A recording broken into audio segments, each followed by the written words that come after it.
হাতছিঙিমাৰীত গছৰ পৰা পৰি শ্ৰমিকৰ মৃত্যু। একমাত্ৰ উপাৰ্জনকাৰী শ্ৰমিক পৰিয়ালক আৰ্থিক সাহায্যৰ দাবী। হাতছিঙিমাৰীৰ বাগানপাৰাত আজি দুপৰীয়া শামছুদ্দিন শ্বেখ নামৰ গছ কটা শ্ৰমিকজন গছৰ পৰা পৰি মৃত্যু হোৱা ঘটনাক লৈ অঞ্চলজুৰি গভীৰ শোকৰ ছাঁ পৰিছে। উল্লেখযোগ্য যে প্ৰায় 10-20 বছৰ ধৰি গছ কটা শ্ৰমিক হিচাপে কাম কৰা শামছুদ্দিন শ্বেখ আজি বাগানপাৰাৰ মমিনুল নামৰ লোকজনৰ ঘৰত গছ কাটিবলৈ যায়।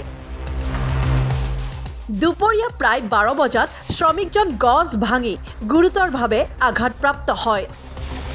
লগে লগে আহত শ্ৰমিকজনক হাতছিঙিমাৰী জিলা চিকিৎসালয়ত ভৰ্তি কৰোৱা হয় যদিও চিকিৎসকে শ্ৰমিকজনক মৃত বুলি ঘোষণা কৰে। এই ঘটনাৰ পাছতে খাৰুৱাবান্ধা আৰক্ষী আৰু জিলা দণ্ডাধীশ ঘটনাস্থলীৰ লগতে জিলা চিকিৎসালয়ত উপস্থিত হৈ মৃতদেহটো মৰণোত্তৰ পৰীক্ষাৰ বাবে চৰজমিন তদন্ত কৰে। ইতিমধ্যে মৃতদেহটো ধুবুৰী মেডিকেল কলেজ মহাবিদ্যালয় হাস্পতাললৈ প্ৰেৰণ কৰা হৈছে।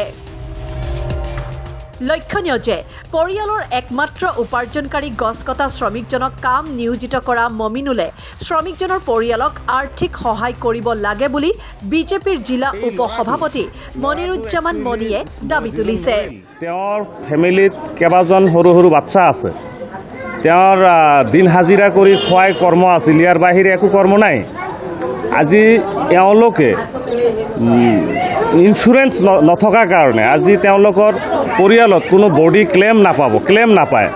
তো আমি ক'ব বিচাৰিছোঁ যে কোনো এজন মালিকে যদি কোনো এটা শ্ৰমিকক কৰ্মত হাজিৰা হিচাপে লোৱাৰ আগতে তেওঁলোকৰ ইঞ্চুৰেঞ্চ হৈছে নে নাই এইবিলাক চোৱা চিতা কৰিহে ল'ব লাগে।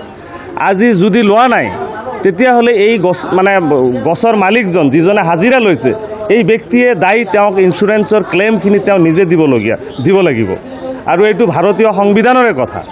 আৰু তাৰ উপৰিও আমি ক'ব বিচাৰিছোঁ যে গছখিনি কাটিবলৈ যাওঁতে পুলিচ ফৰেষ্ট বিভাগক পৰা অনুমতি ল'লে না নল'লে এইবিলাকো কিছুমান কথা আছে।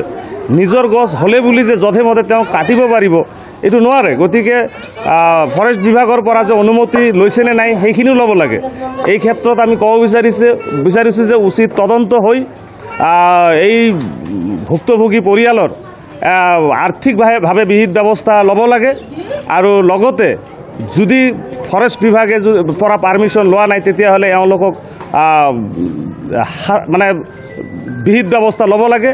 আৰু এই চগতে আপোনালোকৰ মিডিয়াৰ যোগেদি ক'ব বিচাৰিছোঁ যে শ্ৰমিকসকল আপোনালোকে সচেতন হওক, আপোনালোকে কৰ্ম কৰিবলৈ যোৱাৰ আগতে নিজৰ ইঞ্চুৰেঞ্চখিনি কৰি লওক। নিউজ টেক্স ৰিপৰ্ট এম নিউজ। 50% কেশ্ববেকত সোণৰ গহনা কিনক মেহেক জুৱেলাৰীত। অধিক জানিবলৈ যোগাযোগ কৰক 84738921154 নম্বৰত। Terms and condition apply.